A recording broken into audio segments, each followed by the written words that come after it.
In the 5th episode of The Lord of the Rings, The Rings of Power, Partings, Wanderers and Wanderers from across the map will test that tune. Beware, spoilers ahead. Nori teaches the stranger Harfoot migrations and language. 100 perils tween here in the grove include humans, wolves, and various trolls. I'm peril, the stranger adds, recalling the extinguished fireflies on his palm. He's happier when Nori tells him he's good. I'm good, he repeats.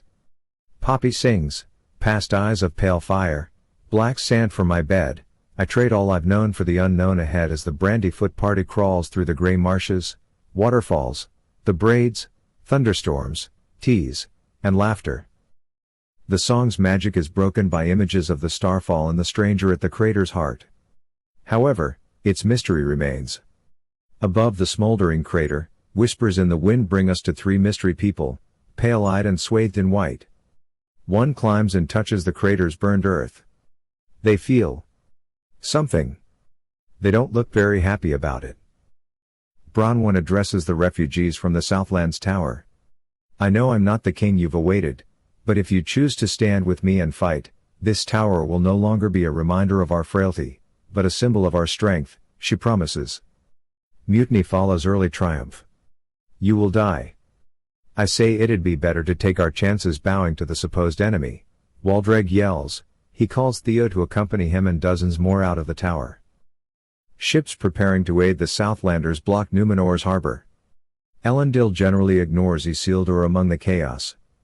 Isildur can't go west until he's done something worthy of Numenor, hence he wasn't chosen for the expedition. Elendil won't help him, Isildur chose to leave the Sea Guard. But while half the city wants on the boats, the other half is yelling at Pharazôn to halt the conflict. Irion is one of them, and enlists command with a gentle hand on his arm. In the armory, Halbrand forges a blade. He is summoned to Miriel. She trusts Galadriel's promises and his assertions that he'll aid when they land. While alone, Galadriel and Halbrand dispute over who is utilizing whom. The night Galadriel broke into the tower, his guild crest price leaked her plot. He spits, find another head to crown, and removes his people's symbol. The Harfoot migration traverses an unnaturally sparse woodland. Nori finds huge wolf prints in the mud amid leafless limbs on a dreary day. The largest threat may be inside. Malva, who loves nasty Harfoot comedy, believes it's as plain as lip fungus that the big fella is to blame for the tree's peculiar lifelessness. She wants the Brandyfoot party stranded, take their wheels and leave them. Sadok neither affirms nor denies. Unaware, Nori and Poppy tell Malva about the footprints. The women run to camp when the wolf growls. They're late, huge wolves chase them. One attacks Nori with its dripping jaws. Instead, the stranger throws it up and stands between his buddies and the animals.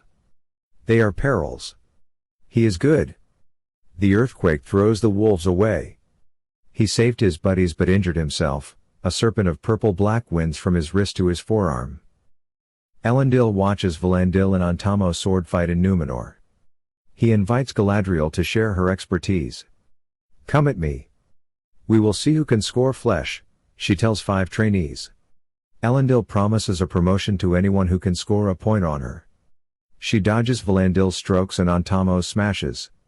She dodges all 5 swords with a smirk. Valandil nicks her arm. Kamen wants Irion to touch his arms again, so he stops the mission with Pharazôn. His father finally listens when he says Pharazôn would rather die than take orders from an elf. When all this is ended, elves will take orders from us. Pharazôn wishes to give the men of Middle-earth a king in Numenor's debt. The stranger's bravery has changed the Harfoot's tune, but he doesn't hear Nori tell him because he's magically freezing a puddle to treat his wound. His arm freezes like ivy, while Nori gets hers stuck in the frost. He keeps chanting till he throws her. She falls, recalling his flaming fall to Middle-earth. He regains his composure as Nori flees. Is he good? Or is he peril? Elrond toasts the elves and dwarves' union at Lindon's candlelit forest dinner celebration. King Gil-galad praises Durin's Khazad-dum progress. Durin might say the same of Lindon's rapid growth. Elrond and Gil-galad argue about lying after dinner. Elrond follows the king to the Yellow Tree where he rewarded the warriors with their homecoming. Galadriel's departure didn't work. Black blight is creeping up the tree's trunk and into its powerful branches, seeping into the veins of the leaves. Gil-galad says, "The light of the Eldar, our light, is fading." Celebrimbor confirms, only Durin's mithril can restore it and possibly save the world from evil. Elrond holds his mithril among the sky, weighing his people's fate against his promise to his friend. Isildur requests a boat from his friend Valandil in Númenor. Like Elendil, love and history aren't enough to do another favor for a man who hasn't earned them. Valandil won't assist. Isildur stows away on a ship just as Kemen tries to torch it at night. They fight, and the boat blows up. Isildur swims to the dock, dragging a wounded Kemen, amid fire and debris, and is delivered into Elendil's arms. Is Isildur rewarded for saving the Chancellor's son and covering up his attempted arson? Halbrand wants no war at all. He sweeps the armory. Galadriel apologizes and says, "Stop fighting me and together let us fight them." He's tormented because she doesn't know what he did before he floated on a raft in the sundering seas. Galadriel quotes her brother from decades ago, "Sometimes to find the light, we must first touch the darkness." Halbrand wants action, not pity. There is no lasting peace in any path but that which lies across the sea, she says, clenching his necklace in his hand. However, Southland's peace may not last. Deserters bowed to Adar at their destroyed village. Waldrag begs, "Lift us from the muck and the filth to take our rightful place at your side. I pledge my loyalty to Sauron." Adar rages at that name, a scarred ghost against the black sky. "You are Sauron, are you not?" In response, Adar chokes Waldrag and throws him to the ground.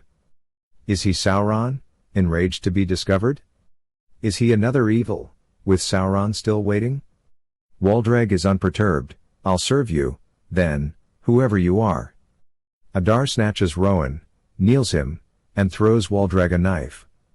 Adar growls, "Only blood can bind." Theo stays in the tower and trusts Arondir by showing him the hilt. Arondir scrapes ivy from a stone wall to show its engraved resemblance. Arondir informs Bronwyn, "It's a key." Adar wants to become a deity. He thinks they can survive the struggle, but Bronwyn knows how. "Give up. We're destined for the darkness. It's how we survive."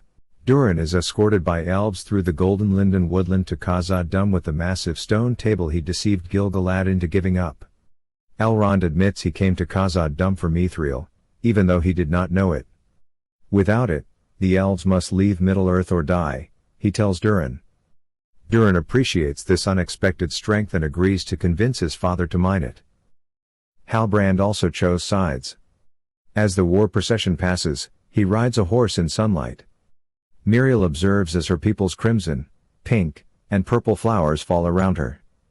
Isildur joins the parade on the warships after doing a deed worthy of Númenor. His father also gave him another vital job, mucking out the stables. Galadriel and a newly regal Halbrand are also on board. They embrace. Sails open. Wind blows. Ships left Númenor's sun-warmed coasts for Middle-earth and battle. Thanks for watching. Subscribe to see more videos like this.